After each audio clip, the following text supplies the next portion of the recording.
Today we have with us Ms. Bina Lakshmi Nepram.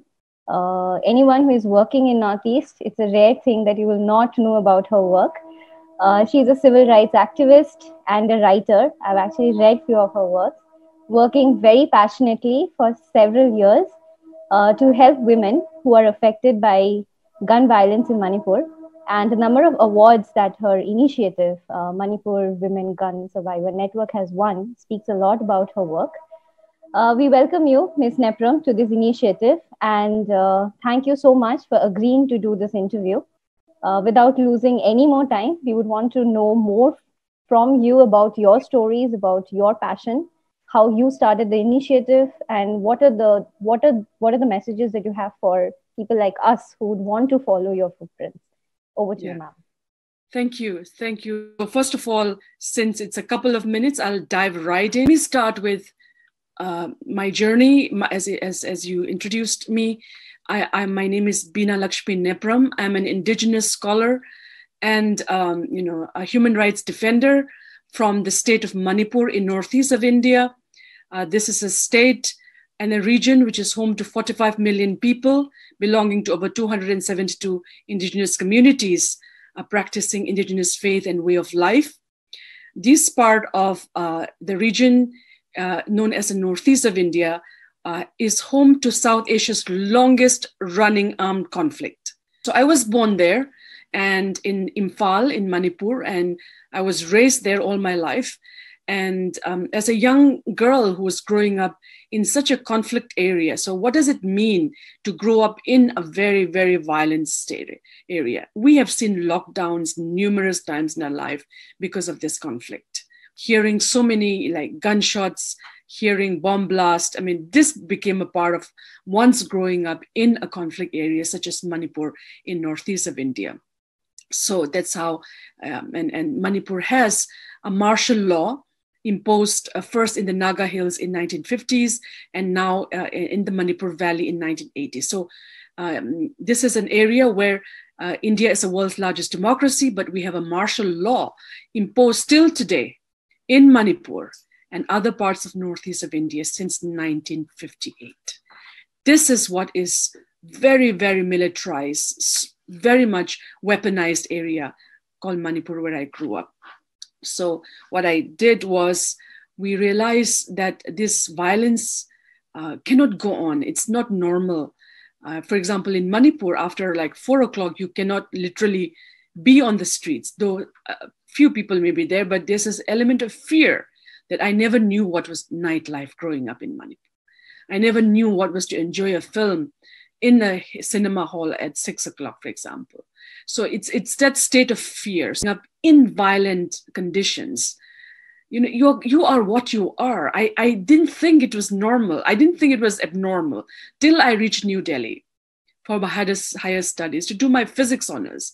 And when I shared my story with other friends from around the country, they couldn't believe what I was saying. This is what made me realize that I actually grew up in abnormal situations. So a lot of military, a lot of violence. Every 3 to 4 Manipuris were killed every single day at the time when I was growing up. My own niece died in a bomb blast. So everyone in my region has seen violence at very, very close quarters. So that was my journey. So the struggle that I started then was, I backpacked all across the Indo-Burma border, and I followed conflict tombs. I spoke to several stakeholders in the conflict, state, non-state, and then my book came out, South Asia's Fractured Frontier, where I answered many of the questions I had as a child. And I understood what was the conflict about, how did it originate, who's funding this conflict, the linkages of arms trafficking, narco trafficking, the whole linkages of a criminalized democracy and women trafficking, all came out, tumbled out during this research, which is all packed in the book, South Asia's Fractured Frontier. Once that book was written, I was very clear what is happening in the northeast of India, what is happening in Manipur. Once you have that piece, then you can then decide what do you want to do about it, you see. So, I mean, I could be a scholar, I could have been a professor by now, and what we did was, because of my training, I started the Manipur Women Gun Survivors Network. The thing is, as a researcher, when you are living so close to a violent conflict area, You can't just say, I've done my interview, I've done my PowerPoint presentation, and my life goes on. Join the UN, join a think tank. For us who are born and raised in conflict zones, we have a responsibility to find out what is happening and then do something about it. This is exactly what happened when I started the Manipur Women Gun Survivors Network in the year 2007 with a lot of young people of Manipur. Where we started work to help survivors of conflict, of violent conflict. Because in a place where there's a lot of state and non-state actors, it's very dangerous to work in these war zones. So we had to take a very, very clear humanitarian approach, neutral approach towards peace building. That's what we did. And then in New Delhi, we realized that the work in Manipur wouldn't make an impact if we keep doing there. So in New Delhi, I set up the Control Arms Foundation of India, which is India's first women-led disarmament organization.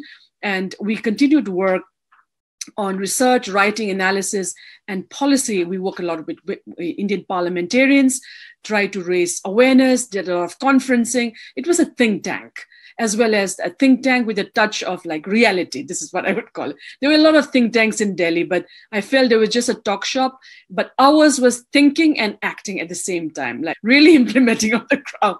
So we connected with a lot of, thinking as well as, ensuring that peace is really applicable on the ground. So that was the Control Arms Foundation of India.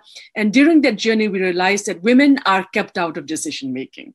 That comes to the point. There are 17 peace talks in India's Northeast and not a single woman is in it. So we realized that if we have to do genuine peace work, we cannot leave it to the men. It's really toxic masculinity, whether it's insurgent politics or our national politics. There's a lot of men in it. And women, we form half the population, have been absolutely left out. Not just in our region, but worldwide, only 13% women are in peace negotiations and peace talks.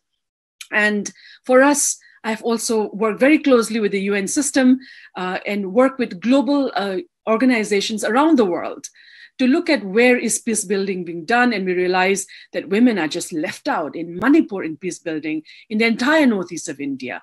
So we started this process of ensuring women in decision making. So we have done a book called Where Are the Women in Decision Making? I edited it, written by over a dozen scholars from all across the northeast of India and around India too. So this is what we have done. So first action on the ground that we did to provide support. In Manipur, our office also has about 40-50 looms, weaving looms, so women survivors come and weave and earn a livelihood. So our peace work starts at the grassroots. Then we came to the Northeast level where we started the Northeast India Women Initiative for Peace. And with that, we also did 2 historic women peace congregations. One was in 2015 in Manipur and 2016 in Assam. And the third, Northeast India Women Peace Congregation is actually coming up on 21st of November, 2020. You're most welcome to join. So we have this several peace congregations where we formed, actually realized, took the UN document of 1325, UN Security Council resolution. When we discovered that, it was like a manna from heaven for us. We felt as if this was made for us, for the women in Manipur and Northeast of India. So we took this document and then we turned it into a policy paper, and we actually drafted India's first national action plan on women, peace, and security. And the challenge is we now have a very criminalized democracy now. 43% parliamentarians in the current government have criminal background records. And also in Manipur, a lot of drug dealers and gun runners and have joined politics. They just don a Fab India kurta and they think they have become politicians. So this is exactly, a lot of criminals became a part of politics in Manipur and northeast of India. Because of that, our work became a threat to them, because our work was asking for justice, for peace, for demilitarization, and for a basic normal life living. And for many who have done their politics on violence, our work became a threat. We are encouraged by the fact that the world stands with us in our fight for peace and justice and deepening democracy. So that's what we are continuing. And we work together because a gender-just society means more sustainable, peaceful society. Thank you so much for that very passionate interview. And with this, we would conclude. And we would warmly want to stay in touch with you, ma'am. And thank you once again for this interview.